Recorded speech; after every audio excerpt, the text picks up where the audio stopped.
আসসালামু আলাইকুম। মালয়েশিয়া প্রবাসী আমাদের বাংলাদেশে ভাই বোনরা আছেন, আপনাদের জন্য একটা খুব বড় সুখবর আছে। আপনারা হয়তো ইতিমধ্যে খবরটা পেয়েছেন, তবু আবার কনফার্ম করছি যে মালয়েশিয়াতে যারা বাংলাদেশের আমাদের শ্রমিক ভাই বোনরা আছেন তাদের জন্য মালয়েশিয়া সরকার মাল্টিপল এন্ট্রি ভিসা দিবে এই ঘোষণা দিয়েছে। এটা অফিসিয়ালি কনফার্ম করা হয়েছে। আমরা যখন গত মে মাসে মালয়েশিয়াতে সফর করি তখন মালয়েশিয়ার যে স্বরাষ্ট্রমন্ত্রী আছে ওনার সাথে আমার এবং আমাদের যে ডেলিগেশন টিম ছিল আমাদের মিটিং হয়েছিল। আমরা ওনাকে খুব স্ট্রংলি বলেছিলাম যে দেখেন, অন্য কোনো দেশের শ্রমিকের জন্য আপনার সিঙ্গেল এন্ট্রি ভিসা দেয় না, অন্য সবাইকে দেয় মাল্টিপল এন্ট্রি ভিসা, শুধু আমাদেরকে দেয় সিঙ্গেল এন্ট্রি ভিসা।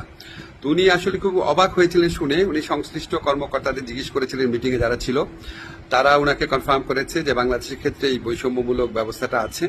তো উনি এটা শুনে সাথে সাথে নির্দেশ দিয়েছিলেন। তো তারপরও আমরা খুব ওয়েট করছিলাম, দিনের পর দিন যোগাযোগ রেখেছি কবে এই সুখবরটা সত্যিকার অর্থে আমরা এক্সিকিউটেড দেখতে পাবো। তো আমরা কনফার্ম হয়েছি মালয়েশিয়া সরকার এখন থেকে আমাদের যারা বাংলাদেশি শ্রমিক ভাইরা আছেন তাদেরকে মাল্টিপল এন্ট্রি ভিসা দিবেন। তো ইনশাল্লাহ আরো মালয়েশিয়ার ব্যাপারে ইনশাল্লাহ আরো কিছু গুড নিউজ আমরা অচিরেই দিতে পারবো।